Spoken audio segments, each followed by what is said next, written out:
Okay, another day, another gala serie at scooter type tayo ngayon, no? May nadaanan tayong isang estudyante na nasiraan.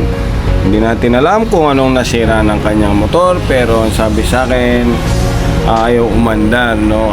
Yun nga, dito rin naman siya sa bayan na to, Mexico, Pampanga. So shout out sa iyo, kuya.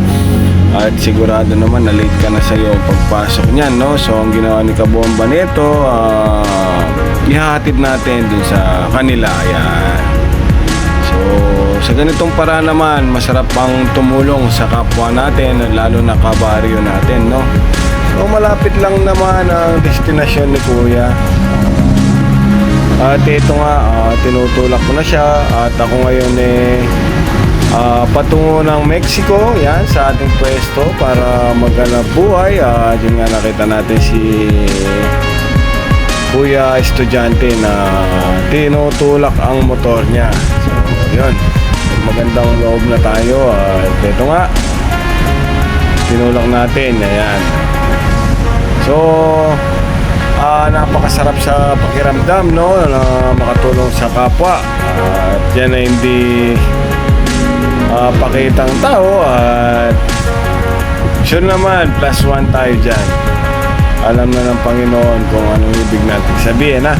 Hindi man tayo naghahangad ng kapalit, pero para sa akin ang pagtulong sa kapwa ay isang maganda at isang nakakapagpasaya sa aking kalooban. So ito na, yun nga, sabi ni kuya, malapit na lang siya sa kanyang tahanan. So ayan na, bibitawan na natin siya. Sige kuya, ako'y baabante na patungo ng aking pwesto, no?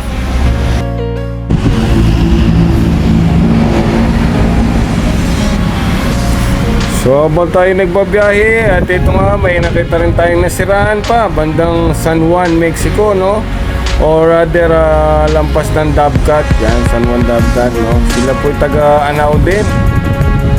Yes, tayo nakatulong sa mga taga-Anao, oh. Punta sila ng San Juan, bayan. Ayan, oh. Bayan o barrio, yan. So tinulungan na natin si kuya. At yun nga, nagkatanggalan yung mga tornilyo niya sa sprocket, at yung isa na bali na, no? At yung isa no thread. So kita naman natin kay kuya na hindi siya ganong marunong sa pagkukumpuni ng kanyang motor. At ito nga, tinulungan na natin. Sabi ko kay kuya, ako na lang para mabilis at hindi din ma-hassle sa parehas naming oras, no? So yun, pinipilit ni kuya na ilagay yung kanyang kadena, pero merong mali. At sabi ko sa kanya, kuya, ako na maglalagay, tanggalin muna natin yung nabalik kong tornilyo. At sure na naman na yan, ipapasok na yung kadena mo, no? So may kasamang bata si kuya, buti hindi sila na tumaob at wala silang helmet, no? Siyempre may kasamang bata, siyempre alam mo na, delikado, baka ma-aksidente sila. So ito na, ang ginawa ko kay kuya, ako na po para mas mabilis ang paggawa. So ako nang gumawa, no? Pero pinagbigyan ko pa rin si kuya na siya maglagay, kasi baka sabihin niya nagmamarunong tayo. Hanggang doon sa siguro naisip niya na nahihirapan na siya o tumatagal ang kanyang pagkakumpuni, ako na ang gumawa.